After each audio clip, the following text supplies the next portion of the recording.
Ok, en fait, pour écrire, je crois que vous allez m'excuser, ça va me prendre de pages et des pages. Peut-être que ça ennuierait beaucoup d'autres membres du groupe de passer une longue lecture. Ce qui est vrai, la fille ne nous a pas dit qu'elle était déjà une fille mère. Elle soutient Mordikis qu'elle est née le 4 juin 1994, tantôt 99, avec un acte de naissance établi à Kananga en 2016. Entre-temps, ni lui, ni elle, ni ses parents, personne n'a habité ou n'a été à Kananga. En tout cas, nous avons examiné cet acte de naissance de faute en combre et ça sort aux yeux que c'est un faux. Et plus tard, pendant que nous avons évolué avec le dossier, on a découvert qu'elle était mère d'un garçon de 6 ans maintenant, Billy, qui marche, auquel on fait passer ce garçon pour être son frère cadet. À notre cabinet, moi et Maître Jimmy Ngalassi, notamment Francis Kalombo également, nous avons reçu la visite du vrai père de Billy qui nous a brandi des photos et des documents démontrant qu'elle et Eliane ont y cohabité dans la même maison pendant 2 ans et qu'Eliane serait âgée de 26 ans. Elle nous a montré un certain nombre d'éléments. Par contre, Eliane ne nous a jamais brandi ne serait-ce une photo encinglée de Moïse Mbia ou un élément le compromettant.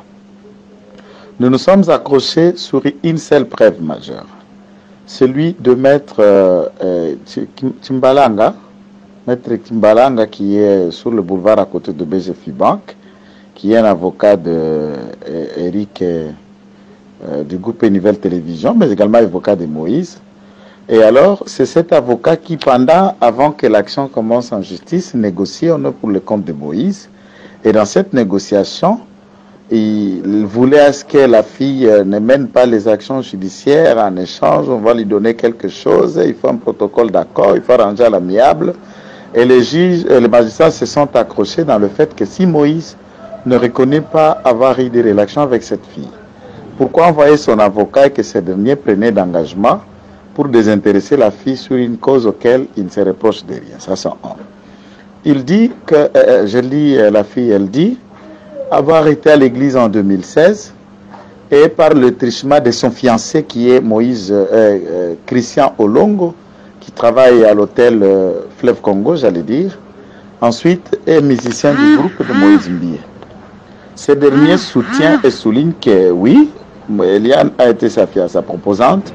Ils se sont rencontrés en 2007 à l'avenue Boyata, Catonor, non loin du 24, lors d'un deuil d'une, je ne sais pas qui était ami à Eliane, mais après enquête, on a découvert que c'était un deuil d'un de père de copain d'Eliane décédé en 2017.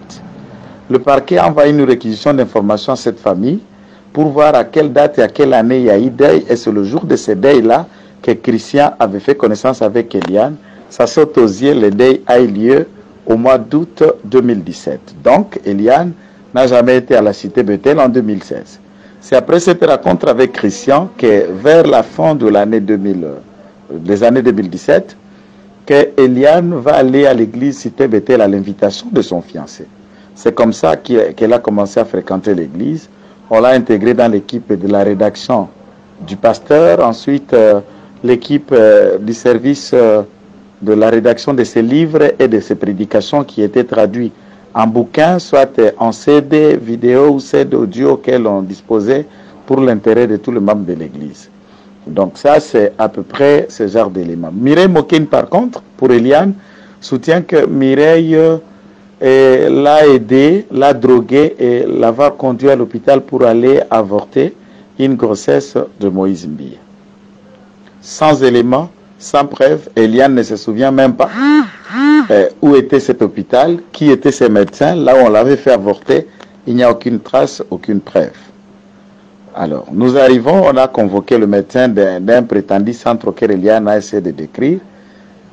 Eliane ne connaît pas ce médecin, ne l'a jamais vu, il n'y avait aucun élément, et le médecin était rentré tout bonnement chez lui à la maison. Vous comprenez un peu, donc, du point de vue de Moïse et Eliane, il n'y a jamais eu de preuve accablant à part un acharnement, un coup, mais aussi l'affaire de Liane, il y a eu beaucoup d'interventions. Les deux interventions qui étaient beaucoup plus capitales, c'est José Makila, qui est venu voir le magistrat instructeur volontiers, démontra des vidéos et des éléments que Liane, avec une de ses amies, Déborah, lui avons arnaqué avec la complicité du général Kassongo, et ce dernier avait déboursé 12 000 $ pour faire taire l'affaire au salon de José Makila.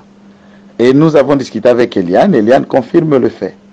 Et ensuite, c'était Omar India Force. Eliane et son ami qui est stagiaire à Télé 50, Divine, auquel je ne donnerai pas beaucoup de détails pour sa vie, mais ils sont spécialisés. On les appelle le groupe 6 de Call Girls. On a arnaqué encore ces derniers et il en a déboursé 5 000 et c'est dans leurs habitudes. Et beaucoup d'autres personnes se sont identifiées. Entre-temps, le directeur de cabinet de Chadar, Mathieu Kitanga, qui lors du retraite du PPRD à Lubumbashi, Eliane était à Lubumbashi au Caravia, où il a fait 3 semaines avec Mathieu Kitanga. Mathieu nous dit d'ailleurs qu'en rentrant, il aura surpris dans la chambre de son secrétaire permanent. Et c'est la raison que Mathieu ne voulait pas de lui. Et Mathieu a dit, lui, ça c'est personnellement que Mathieu m'a parlé. Il est allé voir le magistrat en côté, que vous êtes en train de traquer ce pasteur pour rien. Voilà, cette fille, on a eu à... Elle m'a fait le même coup aux grossesses et autres. Après que je lui ai déboursé l'argent, on l'a laissé. Elle a tenté de faire le même coup à Chadari, ça n'a pas marché. Donc, elle est dans ses œuvres. Et quand nous et Jimmy, nous avons découvert tous ces éléments, voilà notre motivation de ne plus continuer à poser des actes pour le compte de Liane. Et raison pour laquelle vous suivez les médias, elle nous accuse même, moi, Francis Kalombo, Jimmy, des conférences de presse d'insultes. Et enfin, elle finira même par déposer une plainte pour dire que nous aurions dû dissimuler ces preuves pour que Moïse le gagne. Et le dossier qui est en cours devant l'AG Ken serait même classé sans suite, puisqu'il n'y a pas d'éléments. Donc, c'est presque similaire, mais pour Mukuna, par contre, je connais tous ceux je connais un certain nombre de gens qui étaient dans le coup, puisque ce sont des amis. Et mon ami Jimmy Ngalassi, qui on a eu à travailler dans le dossier Liane, à ce moment, est l'avocat de madame qui accuse Mukuna.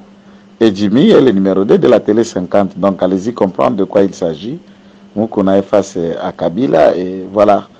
Ça, c'est mon point de vue. Et toutefois, s'il y a des questions d'éclaircissement, excusez d'avoir été si long, je crois, c'est 8e minute, juste pour que dans le groupe, qu'on comprenne et qu'on sache qu'il y a quand même une similitude, mais les similitudes entre les deux causes, mais ça se diffère un peu dans le fond et dans les éléments. Merci.